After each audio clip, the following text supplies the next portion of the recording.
welcome back in to the Eye of the Storm podcast. My name is Edwin Thorpe, and we talk all things Iowa State Cyclones and the Big 12 Conference. It has just gone final. Number 9, Kansas, 82. Number 1, Arizona, 78. Guys, we just witnessed an all-time classic in Allen Fieldhouse. What a game it was, especially if this Kansas team goes on to do anything significant this season, make a Final Four or something like that. We will look back at this game and say, remember when they beat Arizona without their best player. Darren Peterson, a late scratch in this game. And if you're a Kansas fan, look, I know it hurt to lose those games early in the season, to lose to Duke, lose to UConn without him. But without those games happening, I don't think this one happens either. Peterson, for what it's worth, feels like he's just doing anything he can to avoid putting a bad game on tape as he really races AJ Dybantsa to be the number 1 pick in the NBA draft. And man, so often stuff like that fractures the locker room. So often it hurts your competitive integrity. And that has not been the case with this Kansas team. They are rounding into form, and they look tough. You really can't say enough about the guys on this Kansas roster who just came out and balled. Again, down their best player. They come out. Melvin Council plays 40 minutes. Bryson Tiller plays 36 minutes. The unlikely hero, 35 from Jamari McDowell, a guy who averaged 3 points a game coming in. The competitive integrity is off the charts with this team. I judged Bill Self. I did when they were 11-5 going into that Iowa State game. I thought whether they beat Iowa State or not that night, and obviously they did, but I thought either way, this was just not going to be a Kansas team that was really able to accomplish anything. Well, I very well may have been wrong. Clearly judged this team too early, judged Bill Self too early, and he's had a rough couple of years, right? The last 2 seasons did not end how Kansas fans or how Self wanted. But man, they're back. They're back, and they're set up for success. Once again, Iowa State will see them on Saturday for what could be another classic. But, man, so much credit to Kansas. This was just a good basketball game, though. I mean, how many times did, someone block a shot? This game had 16 blocks. There were swats all over the place. It was Badunga with 3. Mohadas Krivas gets 6 blocks in the game. I'm not sure if I've ever seen that in a college game. 6 blocks is a ridiculous stat. But man, at the same time, it felt like every time you turned around, someone was making a tough bucket, hitting a difficult shot, finding a creative way to finish in the paint. That was certainly the case with the big men. Krivas went 7 of 13 from the floor, added 15 rebounds. What a game from him. Think about that. 14 points, 15 rebounds, 6 blocks. That's a stat line for you. Flory Badunga, 23 points, 10 rebounds, 3 blocks. Another crazy stat line. How about Badunga, 7 of 9 from the charity stripe? Huge in a game like this. Melvin Council goes 6 for 25 from the floor, but he goes 10 of 11 from the stripe, adds in 6 assists and 6 rebounds. Everyone was playing well in this game. Now, if you are a Kansas fan, you really only play 6 guys in this game. Mbaya and Rosario combined for 9 minutes off the bench, 1 block, 0 for 1 from the floor. I wouldn't be worried about that. This team will get much deeper when Darren Peterson comes back. But how can you not be encouraged by the way that El Marco Jackson played, for instance, 2 steals, 2 assists, and 4 points off the bench?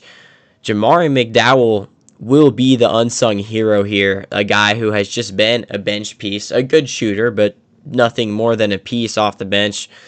Was integral tonight, played the 3rd most minutes on the team, scored 10 points with 6 rebounds and 4 steals. How about that from Jamari McDowell? Incredible stuff.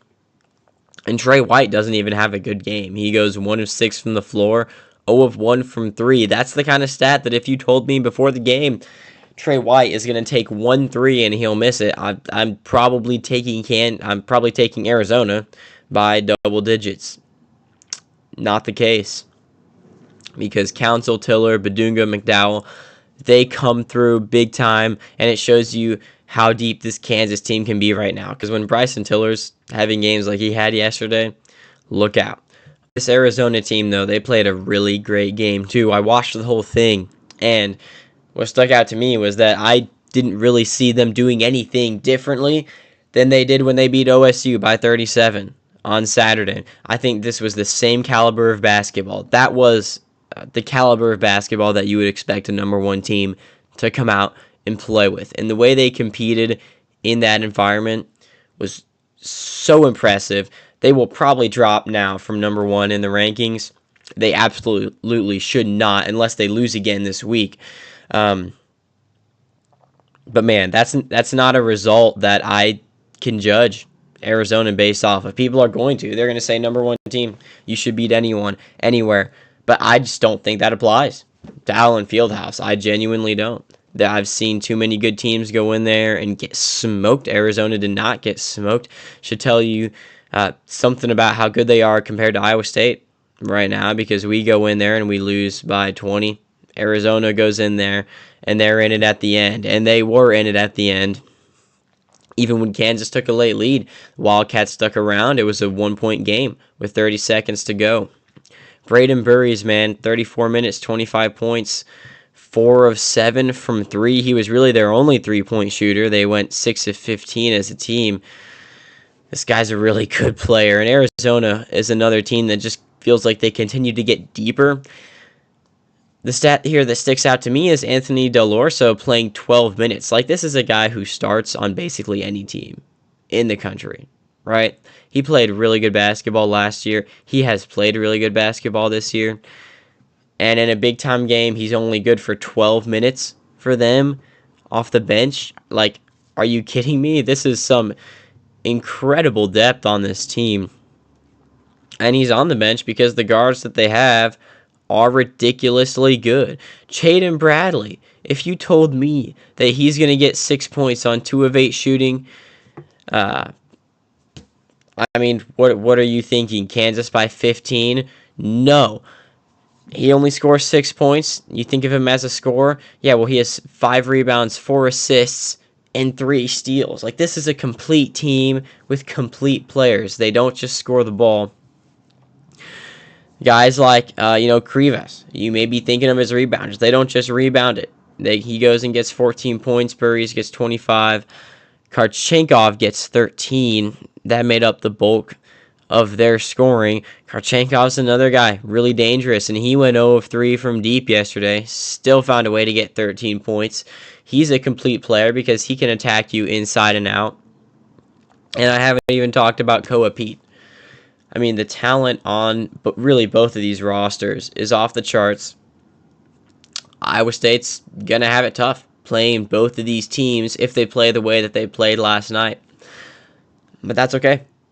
That's what we asked for, right? We want to see great teams come into Hilton Coliseum, and a great one will be coming on Saturday. I would probably expect Peterson to play in that game. We'll see. If there's one thing we've learned with Darren Peterson, is that you can never write him in.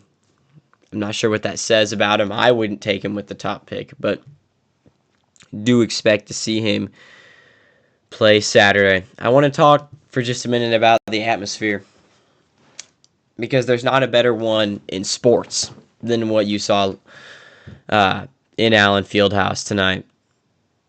There just isn't. There is no more difficult place to win. The home road splits in college basketball are near 70-30. It's already the hardest sport that exists in which to win on the road.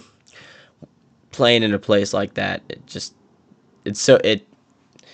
does things to you, man. No one can go in there penciling in a win. It's what I said before Iowa State went into Allen Fieldhouse. Even Kansas at their worst can beat anyone in that building, and not only can, but should. We've seen it over and over and over again. They just don't lose at home in the fog.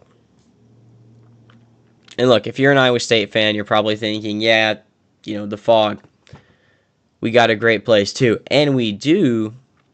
But what you saw in the Fog tonight, they bring that every single game, every single day. It's really incredible. And if Iowa State's going to have an atmosphere like that, I would just challenge all of us collectively, man, we got to make that place the same way when a Baylor comes in there that it is when a Kansas comes in there. I mean, it's got to be the same night in, night out. It's kind of like the team. The best teams perform night in, night out, and you get their A games even when they're playing C opponents, right? The Fog is like that. You see an A-level arena when they're playing a C-level opponent. And Iowa State doesn't quite have that right now. So you got empty seats at the whiteout game. Well, even when your team is 21-2, ranked number 5 in the country. Listen, people are going to claim. I mean, I'm simply saying that I have no comeback. Like people who come to me and say, "Yeah, Fog's the best atmosphere in the country." Like I can't throw Hilton in that conversation right now. At some point, too, you may just never be what Allen Fieldhouse is. That place is historic. I'm not sure anywhere in college basketball is ever going to be able to overtake it for best arena in the country. But man, we can do better than we're doing. We can get Hilton closer than it is. Moving on. The Iowa State men host Baylor and win 72-69 on Saturday. Now, I'm not going to be overly critical here of the Cyclones because I really like how they played. Actually, Iowa State did not shoot the ball well in this game. Milan Momcilovic goes 2 for 6, and if he has an off night, watch out. Iowa State only 29% from 3, 63% at the free throw line. They do go 50% from the floor, but the outside shooting and the free throw shooting was not great. And Iowa State still found a way to be up 15 with 4 minutes left in this game. And that really was my takeaway. I know it got sloppy at the end. I know Baylor, kind of got back in it. Not really. They made some really tough shots to do that. The fact that this was a 3-point game doesn't concern me that much because I know it was a 15-point game with 4 minutes left, right? And I saw everything I needed to see out of Iowa State in this game, mainly the rebounding. This is a great rebounding team that Iowa State has now beat twice on the glass. That is really that's a key stat for me. In this game, Iowa State gets 14 offensive rebounds, outdoes the Bears on the glass 37-25. Really good stuff. Turnovers were not great. Iowa State turns it over 14 times. Baylor does it 9. I think, on one hand, Baylor is just a good team. Not everyone's going to fall for this, turning the ball over 18 times a game. But Iowa State has to find a way to make it more consistent because when they were not playing great basketball, it was because they weren't able to turn the other team over. And they've had some games where they've won, and it's yeah, you only forced a few turnovers. Maybe you didn't win points off of turnovers or didn't win it decisively, as was the case on Saturday, 12-11 in Iowa State's favor there.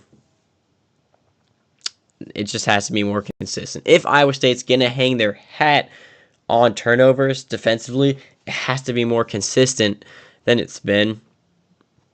That's really the only area I think from this game we really need to nitpick. Everywhere else, Iowa State was actually really good. How about this? You only foul 13 times in the game. Phenomenal. I guess 15 assists on 27 baskets can get better. That's actually a pretty good number. It's just after the last couple games, we're used to seeing some really high numbers in that department. But especially in a game where you don't make a ton of threes and do a lot of your scoring inside, that's still really good. The ball was moving well. Iowa State just wasn't able to hit shots. There were a bunch of so many times it felt like they had a chance to lay down the hammer, and Blake Buchanan did, but nobody else did. They just couldn't quite hit the knockout shot. That's okay. It was an off game shooting. Iowa State will have games where they are able to deliver that knockout punch. Moving forward, we are hitting the home stretch. And I don't know if we can call it the home stretch because there's a long way to go, but the stretch is coming up, and it starts at TCU. I don't think anyone's overlooking this game, but man, especially after Kansas beats Arizona, it's got to be real easy to look to Saturday and Monday, because by the way, Houston is in here a week from today. So it's at TCU, and then in 3 days, you host Kansas and Houston. We got to get through this TCU game, man. It's what I said about the Cincinnati game. It's what I've said every game since. You got to beat the teams you're supposed to beat. TCU is a team with talent.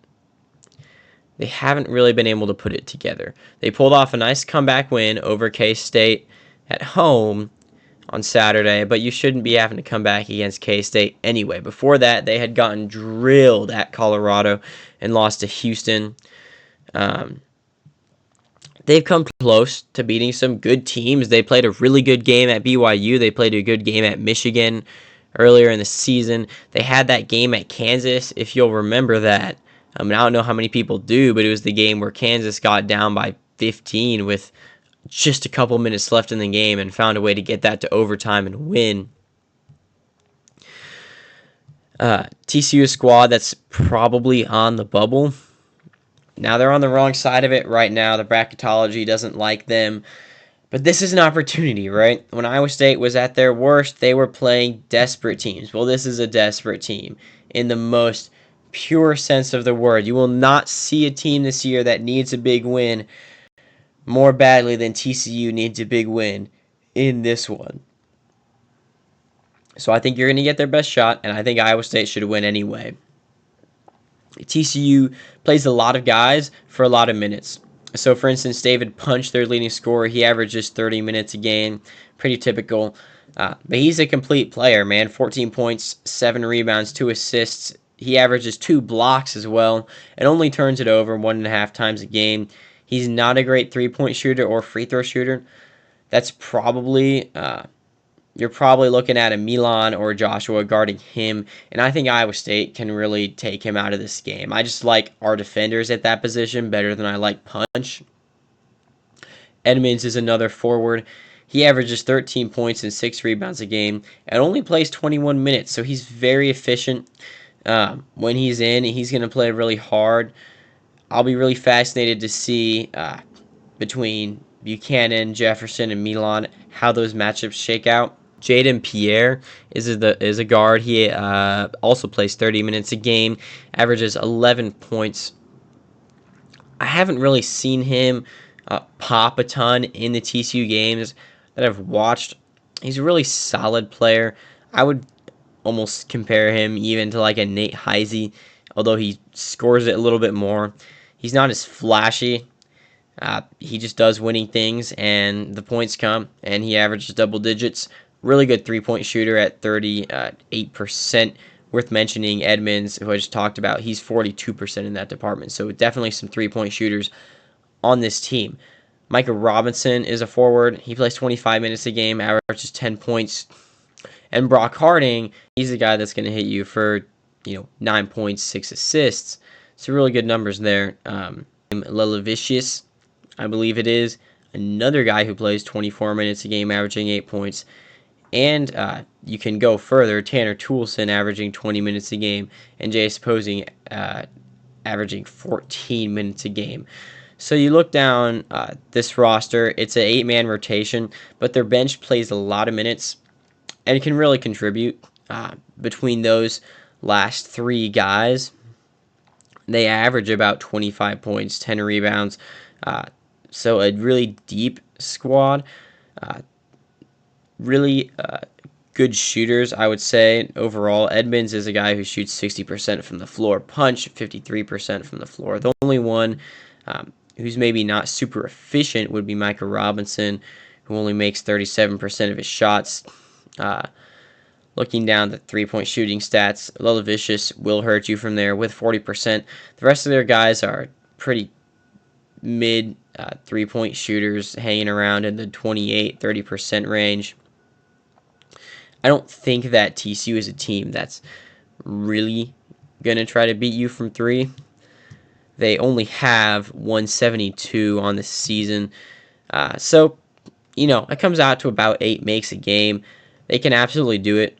But they haven't really had a ton of games, at least the ones that I've watched, where they went off and made 12 threes. They do a lot of their damage inside, and they have the players to do it. So they will be a really good test for Blake Buchanan, especially knowing you've got Badunga on deck again. A good test for Buchanan, Jefferson, Milan. Can you slow down those forwards? I think they will. I really like this matchup for Iowa State. I think our guards are just so much better than what TCU is going to bring to bear. I don't think they're going to be able to move the ball. I don't think they're going to be able to get it in the hands of their best players. And this is one where I could see TCU turning the ball over, 17 times. Maybe akin to what we saw a couple of years ago when Iowa State came down here and beat a ranked TCU team by turning them over. This game is at 8 on Tuesday, FS1. Catch it if you can. And listen, just don't take your focus off it till it's over. I know we got big games on deck this weekend, but let's get through TCU first. This will be a quad one opportunity for those of you who are watching the net.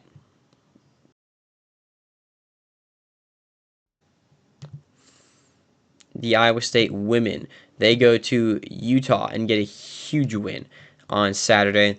Really can't be overstated. This was a bubble type, borderline NCAA tournament team. Iowa State beat them on the road. A huge quad one opportunity, at least relative to what's left on Iowa State's schedule, right? We've talked about how there aren't a ton of opportunities for big wins left. Well, this is about as big as anything that Iowa State has until they go to TCU, and they got the win. First leg of a 2-game Utah swing at BYU. Huge win for the Cyclones, Utah team that's still hanging around there at 7-5 in conference play. Still will have a shot at the tournament. I hope they find a way into it because that would be really good for the Cyclones and for this conference.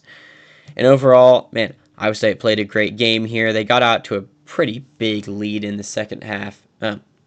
Utah makes it closer at the end than it was. The bench, again, for Iowa State was big. Sydney Harris came off it and made 4 threes with 7 rebounds in 26 minutes.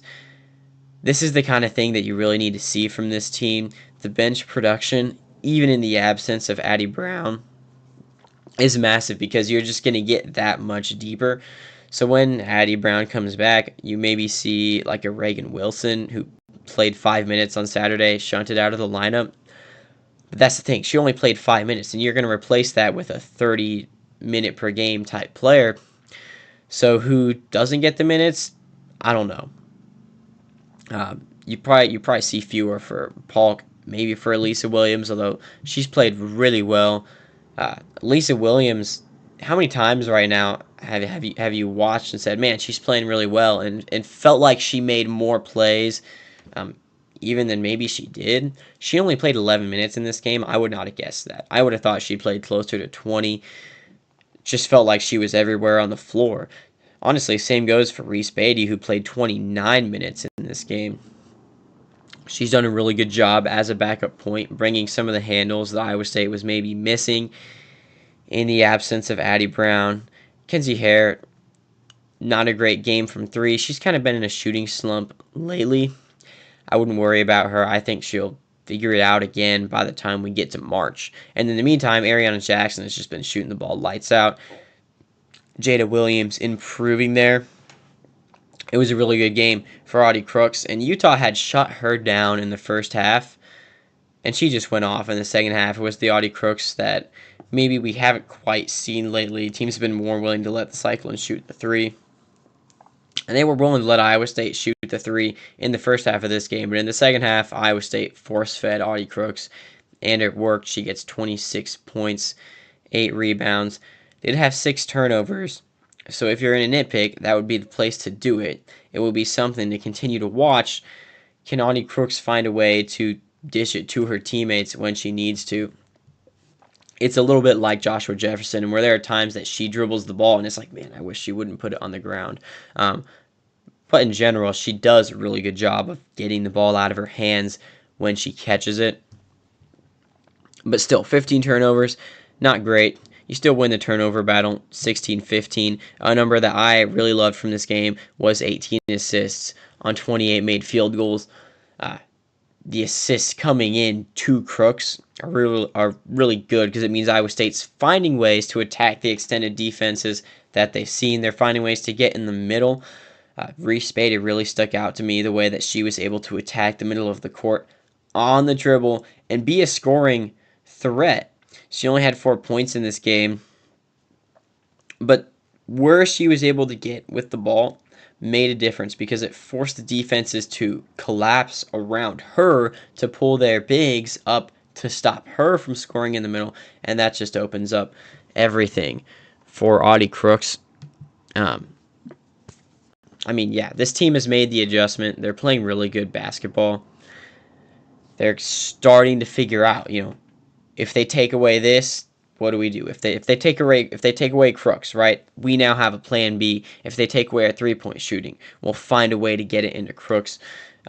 It feels like Iowa State is no longer one-dimensional, whereas on that losing streak they were very one-dimensional. They did not have good 3-point shooting, down 2 of their best shooters, and it showed.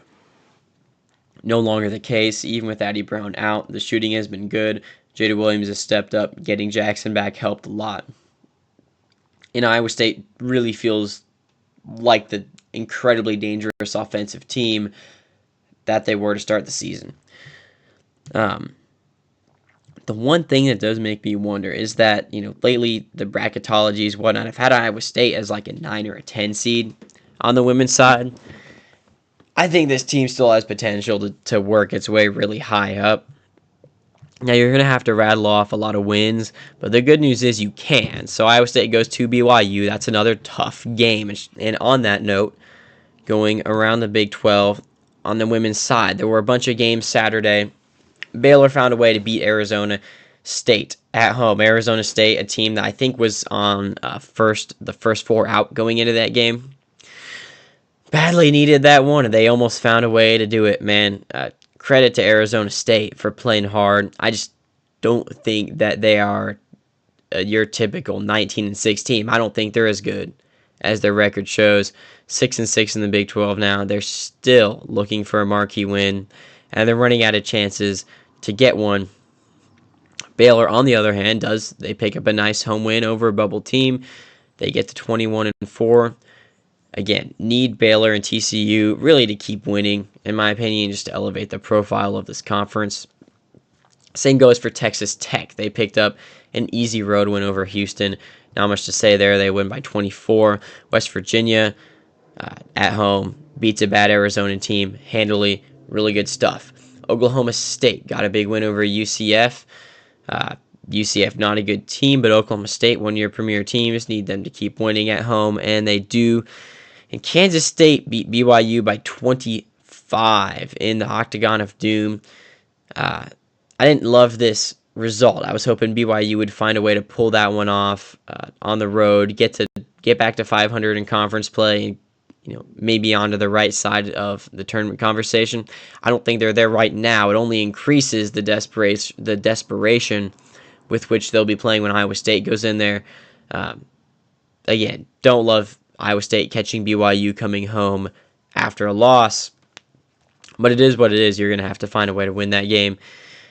Kansas beats Cincinnati, a game that really does not matter that much. And then on Sunday, Colorado had a quarter where they scored 6 points, bookended by quarters where they scored 28 points, and they beat TCU 80-79. This was a wild game, and you don't even have to watch it to see that because you could just look at the box score. How about this from Colorado? 28-6, 28-18. That was the quarter-by-quarter scoring. In the second quarter of this game, TCU outscored them 14-6. There were 20 points scored total. In the third quarter, TCU outscores Colorado 33-28. So you follow up the 20-point quarter with a 61-point quarter. Wild back and forth swings in this game. Colorado ends up getting a huge win at home. Now you start to talk with them about potentially being in the tournament conversation. A marquee top 15 win goes a long way to bolstering them in that discussion. They move to 16-8, 7-5. This now becomes a big week for them, because if you can parlay that into, stacking some wins on top of each other, I think a 2-0 week for Colorado probably has them on the right side of the bubble. TCU needs to regroup. This is a team that the Big 12 needs them playing well. They go to Baylor this week, and they play West Virginia at home. That's a Thursday game against Baylor, and then they play Sunday against West Virginia. So marquee games coming up on the women's side this week. Make sure you catch those. Looking forward on Tuesday, obviously it's Iowa State at BYU. Texas Tech will host Kansas. Need to make sure there's no upset potential there. The one that interests me is Oklahoma State going to Kansas State. Look for the Cowboys to find a way to get a road win. If they win that one, they're probably back in the top 25 conversation if they can win Saturday. If not, we'll see. But it's a team that on one hand is on the edge of the top 25, and on the other hand is probably not that far from being on the bubble. So Oklahoma State needs to win a few more games here to be safely in the tournament. I'd prefer to see them just keep winning, elevating their profile, so that when they come into Ames, that's a big game. We'll see if they can do that or not. They go to Bramlage on Tuesday. On Wednesday, it's West Virginia hosting UCF. Again, should be an easy win for them. Colorado goes to Houston. Houston's not good. Colorado should win. That's a game you can't lose if you're going to be in that conversation. And then the big one on Wednesday night at 7:30, Utah is at Arizona State. The winner of that game maybe will get themselves onto the right side of the bubble. The loser probably finds themselves on the outside looking in for now. So the stakes could not be any clearer, any higher in that game. Then on Thursday, obviously the big one, it's at 6 o'clock on Big ESPN. TCU is at Baylor. That should be a really fun game in Waco. On the men's side, in the Big 12, it was Houston winning at BYU on Saturday. I don't think we've talked since that game. I watched the whole thing. It was just a really good basketball game, man. And AJ DeBanza was not necessarily on his game. Something really interesting was said on the broadcast that I thought about a lot, which was DeBanza doesn't ever struggle. He just gets 3 defenders put on him. And then I went back and just watched every possession where he had the ball, and holy cow, like that is 100% true.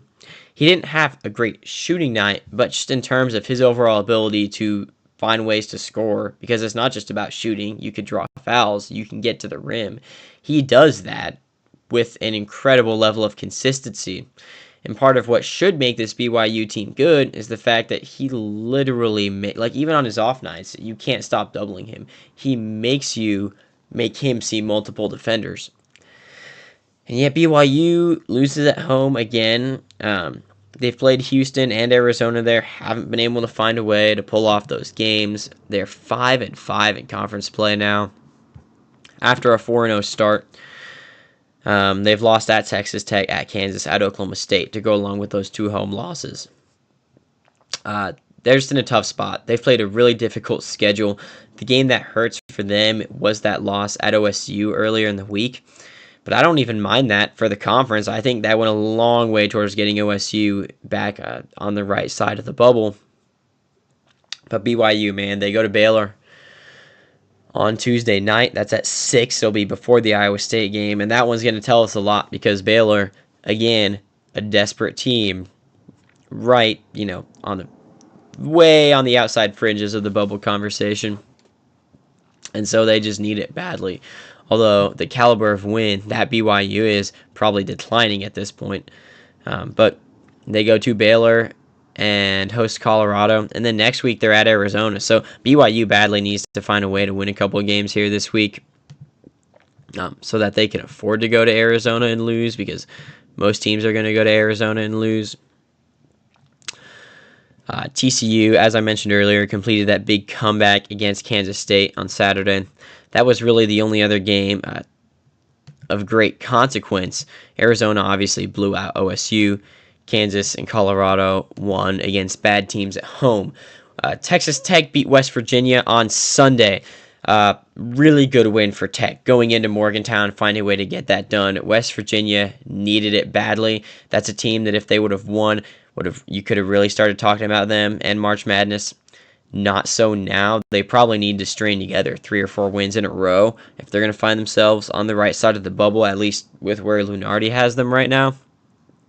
But man, really impressed with Tech. That's a team that had been on a 2-game losing streak and had a really tough one, right? I mean, BYU was in this situation last week. They went to Stillwater and they lost. Texas Tech gets put in this situation. They go and they win. I think it tells you that Texas Tech is still a top tier, or if Arizona is in a tier of their own, a second tier contender in this conference, 100%.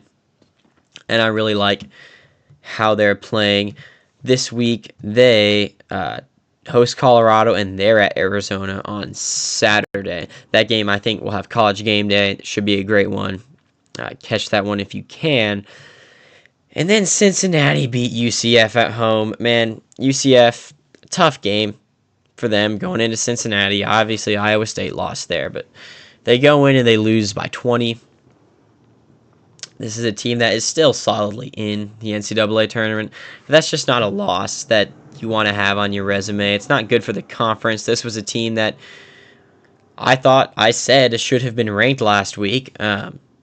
They did me dirty because they went to Houston and lost, which is understandable, but the loss at Cincinnati, not good. They host West Virginia and TCU, a pair of bubble teams coming up.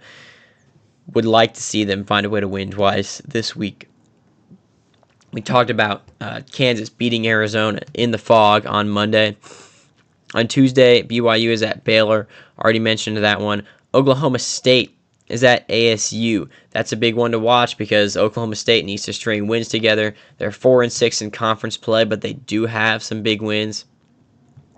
They need to not lose that one. Even more than they need to win it, they need to not lose it. Just need that one on the resume.